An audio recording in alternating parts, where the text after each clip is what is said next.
All right. Hey, everybody. I'm here with Jamie Howard, and she has agreed to meet with me to discuss TriCare and applying for TriCare. And if you want to get on their panel or not get on their panel, she's got a lot of great tips.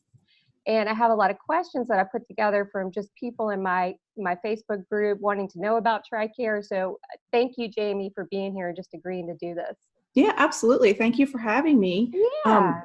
I am excited to share my TriCare knowledge with people and hopefully make things a little bit easier for other people trying to navigate the system. My background is that I'm a military spouse. We're actually recently retired. So I've actually worked for the Department of Defense and the VA, and I've worked for Humana Military TriCare as well. So I have experience as a beneficiary who has TriCare, but also as a clinician navigating through the system. So that's sort of a lot of my stuff has just come from my experience on both sides of the house, I guess. And I've learned so much just even in the past few years that I'm like, I have to share this information with other people. So hopefully make it easier and ultimately make better quality mental health care accessible to our military families and our veterans that need it so bad. And hopefully take a little fear away from dealing with TriCare, because it's kind of a scary, can be a scary thing. Absolutely. So the appropriate background back there with the scary. Yeah, you like my Halloween? Halloween setup. I thought it would make a nice backdrop today. I love it. So I am. I guess about me. Let's see. I'm a LMFT and an LCAS in the state of North Carolina. And I'm also an LMFT in Texas. I have my master's and PhD in marriage and family therapy. And I am in private practice. And I have a military spouse online therapist group on Facebook to help other military spouses start their online practice. I actually have an online and in-person practice. So I treat people in the states of North Carolina and Texas. Mm-hmm. And I specialize in combat trauma, military lifestyle issues, and all that kind of fun stuff. Wow. So I'm excited to answer the questions you have and hopefully help out some people in your group today. Yeah, in your group too. Just everybody check out her group if you're a military spouse. It's so helpful. So much information for them. And I even have people like, if you don't necessarily have to just be a military spouse, but if you're somebody who works with the military, wants to provide good services to them, I really don't want to exclude any good, providers out there that are interested in learning more about the military community and just providing those types of treatment for everyone. So just let me know. Yeah. Thank you. Thanks so much for doing this. I really appreciate it. Yeah, no problem. So we have some questions. So the first one we wanted to talk about is just what makes TriCare different than other insurances if you want to apply or get involved with TriCare. So TriCare, although we look at it as military families, we look at it as this is our health insurance company. But TriCare is not like a typical insurance company. It is actually an entitlement. And that's very different. So a regular insurance company, let's say a Blue Cross and Blue Shield, as a subscriber, that you would pay for a certain plan, X amount of dollars per month. And then based on that plan, you've got a certain deductible, and this is what you pay. It's sort of like, this is what you pay for, this is what you get. And people who have that plan are referred to as subscribers or members, usually. Okay. The difference in TriCare is because it is an entitlement, it is an earned benefit. Okay. And that's why we refer to people that have TriCare as the beneficiaries. So they're not members, they're not subscribers, they're beneficiaries. This is a benefit that has been earned by their military member as part of their service to our country. And because of that, it operates very differently. Instead of like the other companies, this is what you pay for, this is what you get. TriCare bases everything on medical necessity. Okay. So there's not really a lot of limitations on things as far as like how many times you can do certain type of treatment, or, can you go to a residential treatment center more than once, and those kind of things, because everything is going to be based on the medical necessity. So it's as long as the provider who puts in the referral includes the information about that medical necessity nature of that service, it's probably going to get approved, because that's how they base everything. And as a military family, sometimes people are like, oh, well, it's free. No, it is not free, because as a military family, you sacrifice a whole hell of a lot to get that coverage, and it is something that is earned by everybody in the family. Absolutely. And so, yeah, so it is a blessing, and it is a wonderful thing when I hear about how much people pay a month for their family's health insurance versus what we pay as a family. So, but it's very different. So you have to look, your mindset has to be different about it too. And like for therapy, there's no limits. It's unlimited sessions for therapy. And you can actually also go twice a week if you want to. Oh, that's and great. TriCare won't have any problem. Now, if you're doing twice a week for 6 months, they might say, hey, what's the deal? But if they have questions, they're going to reach out to you and say, hey, can you provide the medical necessity information as to why you needed to see this person twice a week for 3 months? And then you're going to provide it. Yeah. So it's easy as that. Awesome. Okay. So good to know. So it's more of an entitlement program, and just having your mindset shift to that when you're working with TriCare. Yes. Okay. Absolutely. That's awesome. Thank you. Thanks for explaining that. Okay, so the next question is, what is the difference between Prime and Select when you're dealing with TriCare? Okay, so they're the two main plans that you have to choose from. Okay. There are some other plans, but I'm not going to get in the weeds with that. Basically, you've got TriCare Prime, you've got TriCare Select. Think about TriCare Prime as like an HMO. Okay. The military calls a PCP a PCM, primary care manager. Okay. Everything that you need, you must go through your primary care manager for. So if I need to go see a rheumatologist, I've got to go to my primary care manager. They have to feel that I need to see a rheumatologist. Then they have to put the referral in for me to do that. So it's like your PCM is your gatekeeper, essentially. Okay, so you have to have permission to do everything. Gotcha. In Select, it's more like a PPO. And the other thing with Prime, you have to see in-network providers. Okay. When you have TriCare Select, you can see in-network providers and out-of-network providers. You're not required to have a PCM, and you don't need a referral for specialty care. So in a way, you have a lot more freedom with Select as well. So you don't need to have those referrals. You don't need to go through all of that. So you have a lot more convenience with it, but you have a higher cost as well. Okay. So you can have Prime as an active duty family, or you can have Select. And you can have different members of your family on different plans. Oh, that's good to know. Which is interesting. Now, if it's an active duty family, the active duty service member always has to be on Prime, and all of their care is going to take place at the military treatment facility, or MTF is what we call it. Okay. So you've got some options there. As an active duty family, you've got zero cost out of pocket for pretty much mostly everything except medication if you can't get it at an MTF pharmacy. Okay. For Select, though, what's going to happen, and the same thing for Prime once you're a retiree, is you have a higher cost out of pocket. So an example with Prime as a retiree family, you have a $20 copay to see a primary care doctor. Okay. And it's a $30 copay for specialty care. So therapy is considered specialty care. So if you have a Prime retiree family, their copay is $30 a visit. Now, I was just going to say, so me as a provider, how would I know if somebody has Prime or Select? Is it just on the card, or do you have to call to find out? Oh, you know what? That's the other funny thing. I always forget this. There is not, technically, if you go online and you look up your account, you can print an insurance card, but they don't send you an insurance card like you normally get from Blue Cross and Blue Shield. You just, when people ask for your insurance card, you give them your military ID. Oh, interesting. Because everything is organized by the sponsor's date of birth, the sponsor's full social security number. Okay.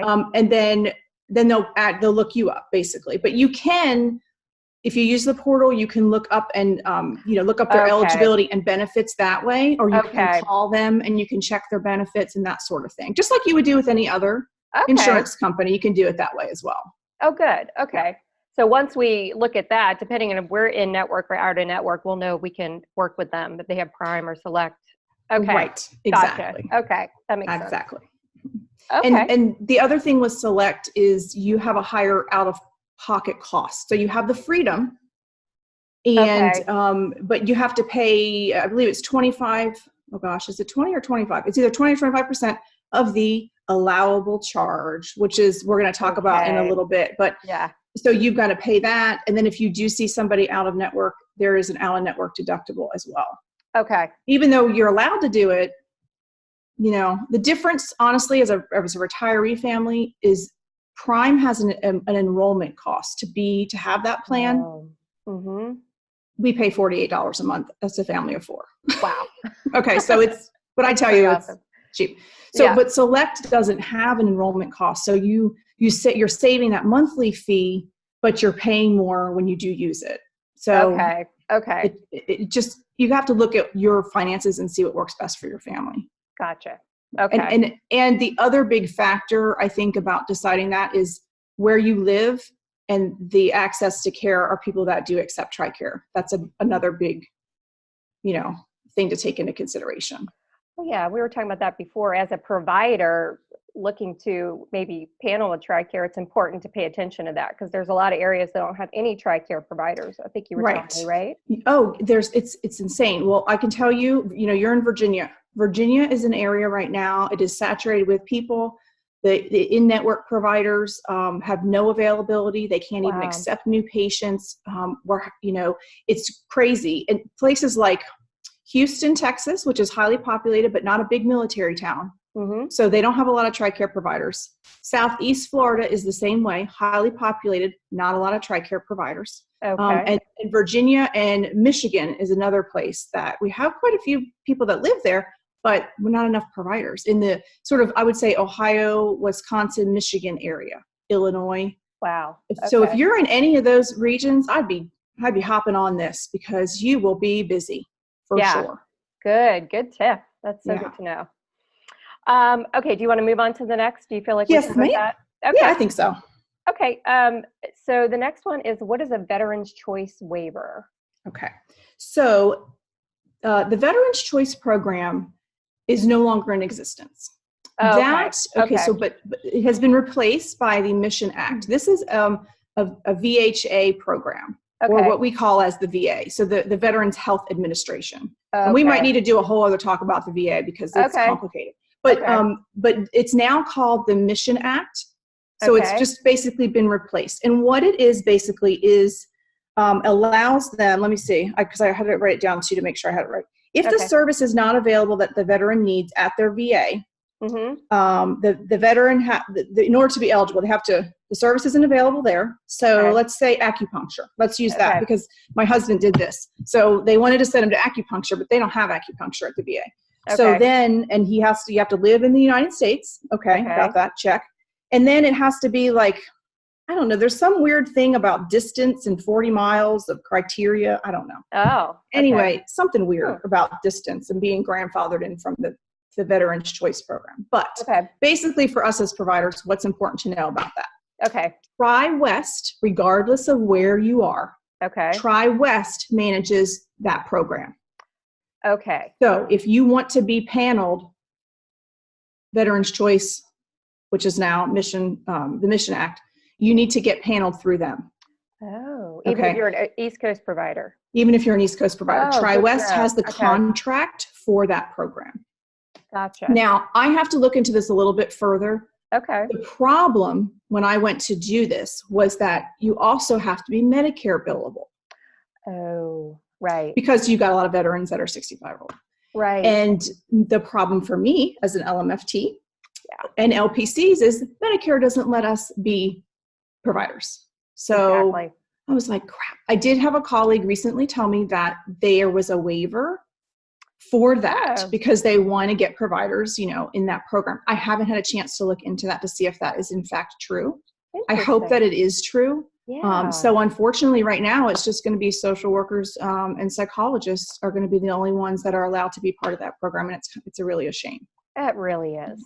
Gosh. So maybe that waiver is in existence and I got to look it up. But that's a VA program. Very interesting. Thank you for telling us that. Absolutely. If you find out, maybe we can drop it in the notes later. That's a good idea. Let's see. What do we got? Where were we? Is there a difference between East and West TriCare? There's not a difference in the benefits that you get. TriCare is the Defense Health Agency is in charge of TriCare. At the governmental level, Washington, D.C. kind of thing. And then what they do is they contract it out, TriCare, And so now they changed things a lot. And right now we just have two regions, TriCare East and TriCare West. Okay.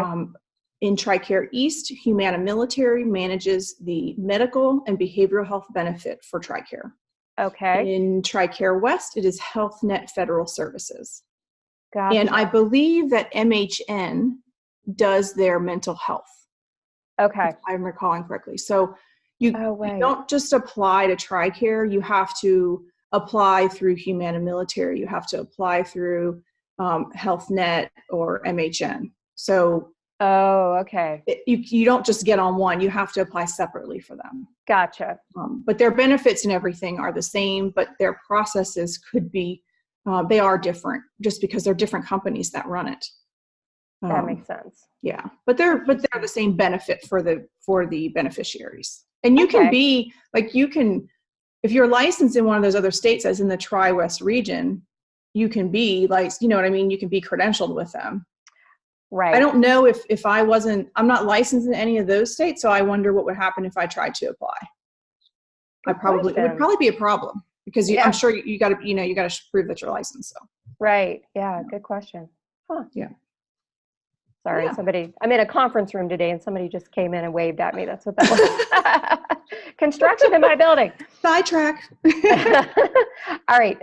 Thank you. Okay, let's go on to the next one. So the next one was, how long does it take to get credentialed if you want to get credentialed with them? It's a mystery. No, it takes 90 days. Okay. First you will show up. If you're in a group, if you have a group name or whatever, they're going to credential your group first. If you have a group NPI, they're going to do it that way. And then you would add that's how I did it. My group is credentialed, and then I am a provider at my group, basically underneath. Okay. So, but it takes 90 days to show up as approved out-of-network or an out-of-network provider. Gotcha. Or TriCare certified, which is, I know we're going to talk about that in a minute. We'll get to that in a minute. I think that to be in network, I mean, I'm not really sure because I'm actually not an in-network provider. I'm an approved out-of-network provider. Right. But I think it probably takes 6 months from what I hear to be fully in network. But after you hit the 90 days and you show up as approved out-of-network, you can start seeing TriCare beneficiaries at that time. Oh, okay. Oh, that's good to know. Yeah. Okay, cool. All right. Thank you. Yeah, and I guess we're a little out of order here because we do want to talk about that out-of-network versus in-network. Yeah, that's what we're going to talk. Well, yeah, and you asked about what does that mean to be TriCare certified or out-of-network? Yeah, what is TriCare certified and how do I apply? Right. Okay, maybe we should get into that. Yeah. Yeah. So TriCare certified means exactly approved out-of-network. Those two terms are interchangeable. Okay. So TriCare will be like, you need to be certified. I'm like, what the hell does that mean? That means you need to be approved out-of-network, basically. And so those are the same things, and it's the same process. It takes 90 days. Now, the downfall about being an out-of-network provider is that, like, we have an app for Humana Military you can search for providers and stuff on, or you go on the website, or how you're going to find somebody. You're not going to find any out-of-network providers listed. Oh. They don't want to tell you because they got to pay them more. Right. So even if you have TriCare Select, and you're allowed to go to out-of-network people, you're going to have to find them on your own. Oh, wow. Okay. Or you can call, Humana Military. They'll give you a list, and you can ask, like, well, who are the out-of-network people? But you're not going to find a list anywhere. So that's the downside or the bummer of it, is that people are going to have a harder time finding you if you are in that status. What a barrier to treat. And they're not going to, and they're not going to refer people to you. Yeah. Just because, you know what I mean? Because, so I had a credentialing company that did my stuff for me because I was just too busy to do it. And they kind of sort of dropped the ball. And so I had to fire them. Yeah. But I got to the point where I wanted to be in network, but I got to being approved out of network. And I was like, you know what? I think I'm just going to hang out here. Because if I get paid at a higher rate, possibly, I don't really know if that's true. But if I do, and I can make it work like this and have a bit more freedom without having to conform to all the rules and regulations of them and still take care of people, then why don't I just try it this way first? And if it doesn't work and I don't get enough business or whatever, then I'll go ahead and move forward with being in network. And I don't want to feel like I have to see more people just to keep lights on. Yeah, right. Of course. If you can So, get paid better, right? yeah. And so far I really haven't had a problem because I know how to work around it too, Yeah. which is the other thing I know we were going to talk about. Yeah. This is another reason why I feel like you don't really need to be in network. Yeah. I think that's a good tip for people to know, really. Yeah. This is sort of the secret way to navigate this system as a provider. All right. There used to be something called single case agreements. It is a Mm-hmm. lot of freaking paperwork to do that. TriCare Right. doesn't want to do that. It's too much. Yeah. In lieu of a single case agreement, all you need is a referral. So normally with Prime, mental health benefits for Prime, Select, whatever, you do not need a referral to access mental health treatment or medication. Right. So Okay. you can just, as a family member or whatever. The active duty service member, they know they have to go through their PCM to fart. So they can't do anything basically without them knowing it. Yeah. So, but you wouldn't normally need to go to your PCM for a mental health, to see a mental health provider. But in the case of like places like Virginia or other areas where it's saturated, Mm-hmm. what you can do to work around it, and this is how you work around it as a provider as well, is you get the PCM referral. Okay. And you put the medical necessity information. So I like to use words like access to care issues. Right. Right. Things like those kind of buzzwords, because if there is no other in-network provider, and people have called me crying in tears before, like, I've gone through 3 lists of people and half of their phone numbers don't work and half of them don't take TriCare. I mean, it's like when you're already dealing with a mental health issue, it's so sad. Oh. So this is a way to, as an out-of-network provider, because what will happen is if you get the referral, you choose whether to accept it or not, because they're going to process it like you're in network. Right. Okay. So if you don't want to accept it, you don't have to. But that's why I'm like, well, shoot, you can just be out of network and basically get a referral. And sometimes you're sort of like in network. Like I have an active duty service member that I see. Now he had to go through hell just to get to me to get off the installation and to get that referral and everything, but it has happened. So it is possible. But it's just a matter of being a squeaky wheel sometimes. So that's also why I felt like, since I know that workaround, and this is how you can also kind of do it if you want to do it. I call it a reverse referral. I totally made it up. And it's not a guarantee to work.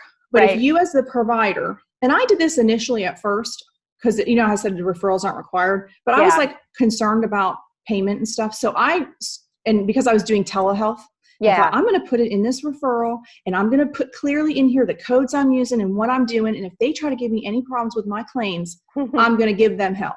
Right. Well, so that's why I sort of did mine that way at first. Okay. By the way, I haven't had any problems with claims and reimbursement at all. That's awesome. Knock on wood. So what you can do as a provider, as an out-of-network provider, I can put the referral in myself through my portal. Okay. I know that the TriCare requirement to see an out-of-network provider is that permission from the PCM.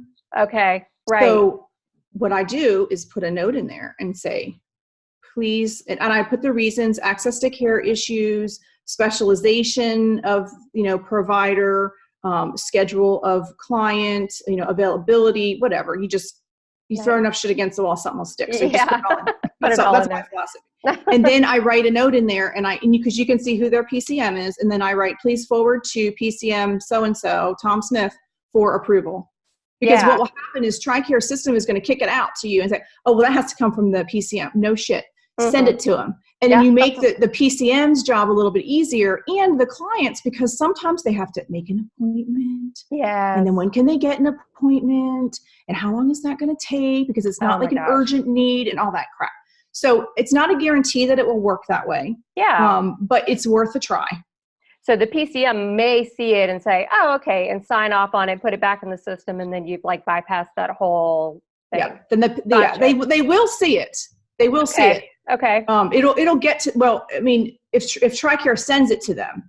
And the other thing you can always do too as a provider is pick up the phone and call the MTF or call the provider and say, I need to talk to so-and-so's nurse, and introduce yourself and say, hey, I'm working with so-and-so, and is it possible, could you put in a referral for them? Nice. And I have MTFs do that all the time. So that's great. You do it that way too. Yeah. Very good. Yeah. So that's my secret workaround. I love it. That's awesome. It's been working. Gosh, it's a shame we have to even do this stuff, but it's good to know there's some tips and tricks. Yeah, absolutely. Absolutely. So what else? What else you got for me? Let's see. Okay. TriCare certified. We already did that. Did we do that? How do you apply to get TriCare certified? Oh, I didn't really say that. Okay. But if you go on Humana Military website, Okay.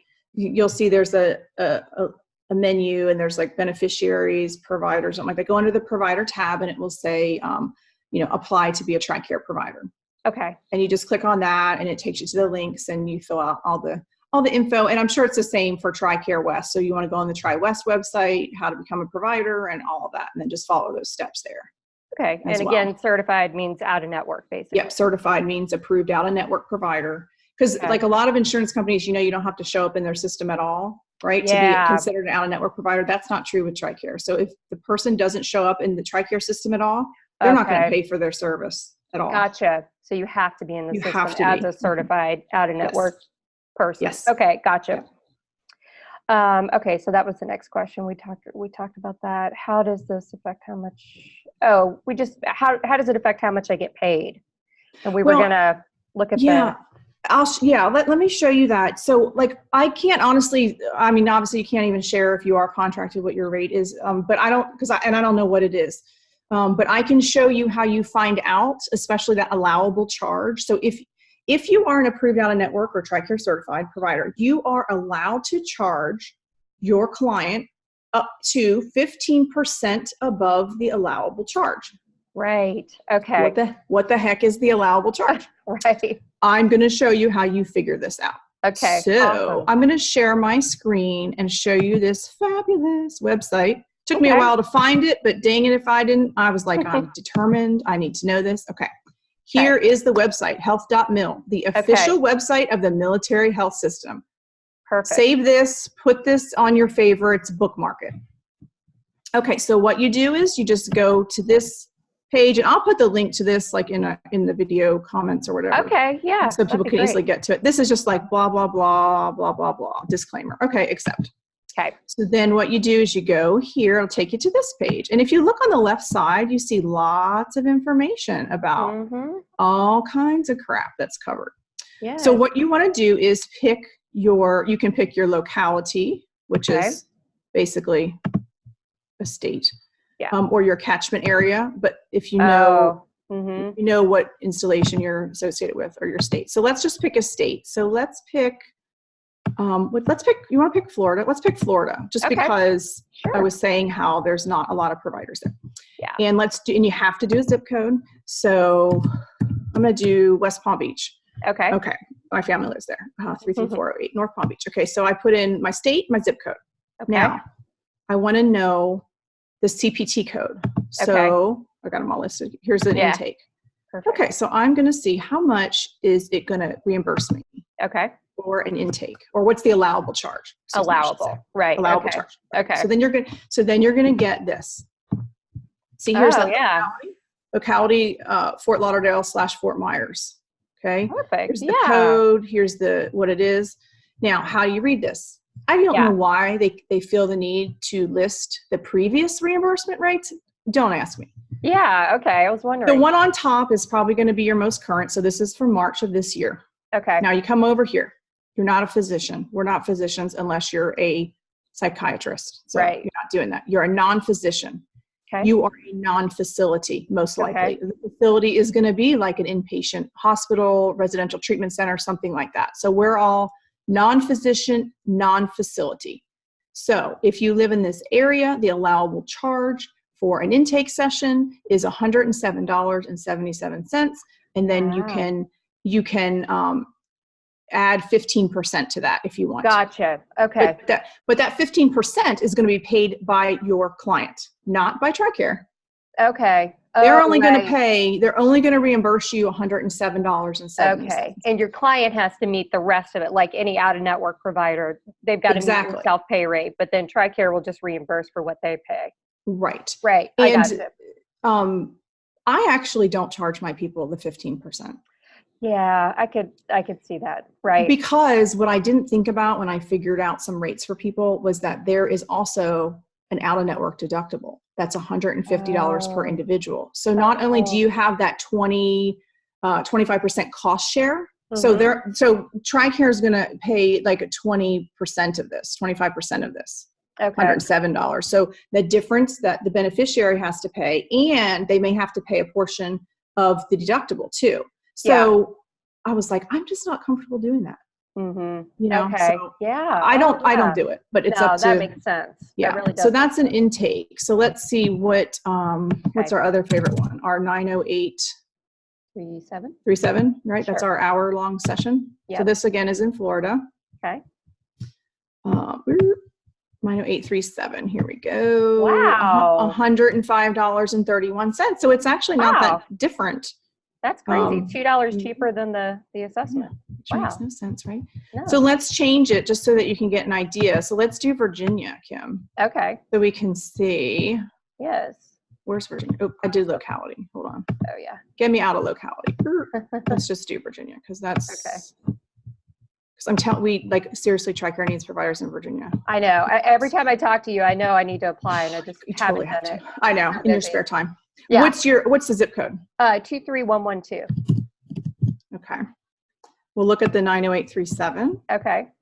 For your area, so at least you doing some research for you. Yeah. Okay. So for an hour, 60-minute session, the reimbursement rate is $102.18. Wow. Okay. So. Yeah, that's not bad. That's not bad at all. I feel like if you can get $100 an hour. I charge $100 usually. Well, then that's good. Let's look at the intake. Okay.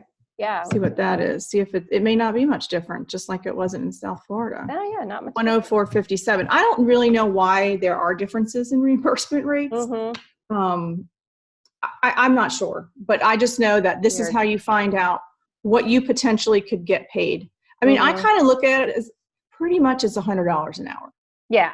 Pretty much. So you can kind of figure, and I'm like, $100 an hour for an insurance company, that's good, I think. But you know more about other insurance companies. So I think it's pretty, commensurate to what everything else is. Everybody else pays really these days. Now, here's the thing I don't like as a marriage and family therapist. Let's talk about these family codes. This really kind of is irritating. So for a family, for a 50-minute session, they're only paying $85.50. That blows my mind. I know. It seems so much more complex to me. It is so much. I had a family session and it was terrible. I was exhausted. I bet. I was like, it's just, you got more people involved. It's more complicated. I don't know why they're paying this. Now, I will say though, this is a 50-minute session, but I always do 60-minute sessions. Yeah. And so I tend to use the other code because I can barely get done in 60 minutes. So you can use the other code because to me, I believe it looks like it's more about the time. See, this is without the patient, and it's 50 minutes and that's at $82.27. Yeah. Yeah. So, that one's for when the patient isn't in the room with you. Right. So if the patient isn't there, I don't know that you can, well, I guess you could use the 908. Yeah. You have to do the 47, the 908. Yeah, 908-37 is if it's just about the patient and not the family dynamics. Gotcha. Okay. Yeah. Because here it's psychological treatment with the patient. Now on here it just says with patient 60 minutes, but normally it says with patient or family. Oh, right. Okay. So I don't know why it's just maybe just because they had to abbreviate here. So it's part of this is put into interpretation, honestly. Yeah. Because it says with patient or family, 60 minutes. So yeah. Okay. But anyway, you can find out. It gives you a good idea. Do you want to be on their panel or not, basically? And then there's other stuff on here too. Like there's so much stuff. We'll talk about that later. If somebody has questions, let me know. Okay. But that's basically how you find out your allowable charge and what Thank you. That's cool? Fantastic. Yeah. This is going to help so many people decide what they want to do. Yeah. Gives you concrete numbers to really work with. Yes, thank you. Thanks for showing us that. I never would have found that. I know it took me a long time to find it too. So no, it's perfect. Okay, let's see. I know you've got to run out of here soon, but let me see here. Telehealth. You wanted to? Telehealth. Is telehealth covered? Do not repeat. Listen to me. Do not call TriCare and ask them about telehealth. Okay. Because they're going to be like, I don't know. We don't cover that. They're idiots. Right. Don't even ask them. Right. Yes, they cover telehealth. If you go on TriCare.mil, it says they cover telehealth, and then nobody knows anything about it. The provider portal is very easy to use and navigate. When you put in your claim, you put in your 95, you put your modifier of a 95, and then you put your location of an O2, and it's telehealth, and that's all you do. It gets paid at the same rate as your in-person sessions do. Do not even call and ask them. Okay. They don't know their butt from a hole in the ground right now about telehealth. But I can assure you, I've been doing telehealth. I send in my claims. They pay me no problem. Awesome. And you I really thought to get it authorized or nothing. You don't, but you can. Right. Again, if you want to be sure and you're nervous at first, which is what I did, because I was really nervous about my North Carolina people, because here I am in Texas. My business is in Texas. Right. But I'm like, North Carolina, I know I'm doing things that are legit, but I thought TriCare might give me a hard time. Oh, yeah. They didn't even ask me a question. Wow. So, they might, but they haven't yet. So it's working. We'll see. Yeah. Mm-hmm. Yep. Something's working. Oh, I just had a weird. For sure. Yeah. I just had a message that my internet connection was unstable, but now it's working. Okay. Uh-oh. Sorry about that. Oh, okay. That's okay. Okay. So the next one was just how do you submit claims? How do you go about submitting your claims? If you are an in-network provider with TriCare, you're required to use their portal to submit claims. If you are TriCare certified, AKA approved out of network, you can do them via fax, mail, or the provider portal. I use the provider portal. It's really easy. Yeah. I mean, it's quite simple, frankly. I mean, it puts it all there for you. There's several steps. You have to be enrolled in the CAQH Enroll Hub in the EFT, the Electronic Funds Transfer Program. The first month, you will get mailed paper checks by TriCare, and then that second month, you'll get electronic funds transfer to you directly. And I honestly, I mean, my turnaround time for my claims is a couple of days. Yeah. Oh, that's great. I mean, they pay me in probably like 4 days, maybe business days. So, if I send something in on Thursday, I may not get paid till Wednesday the following week. But I mean, I can't believe it, because I haven't had any problems with timeliness or stuff being rejected but that's because I put a lot of information there. Right. Because what I've seen on the inside is that stuff gets denied and stuff when there's not enough information. Yeah. Absolutely. And they don't always do a great job at saying, oh, well, I'm missing this, I'm missing that. Claims doesn't. Referrals do. Okay. But the claims, you'll be like, what is happening? So. For the claim, so do you just submit a claim form, or do you also have to submit like a progress note or something like that with it? Or is it just a claim form? I just go into, and it's not even that, what is that, the HCF 1500 or whatever that form is? It's not even that. You just go onto the portal, and you pull up the patient, and they want to know their diagnosis. They want to know their date of service. Okay. And then you put in your modifier, your location. You could add other dates if you need to. And then at the end, you put it on there. If you have any information you want to include, you can. So what I'll do is I will attach a referral if I have one. I'll attach the referral to the claim, because that's how they'll make sure that it's paid properly. Okay. And show that service was allowed. And then it just asks you want to move on to somebody else? You want to submit claims for another client? I'm serious. It takes 5 minutes. Just like that. Yeah, it's really not that hard. I do it myself. I'm training my mom to do it. Yeah. She lives next door. So I'm training her to be my administrative assistant, but she hasn't been at work since last week.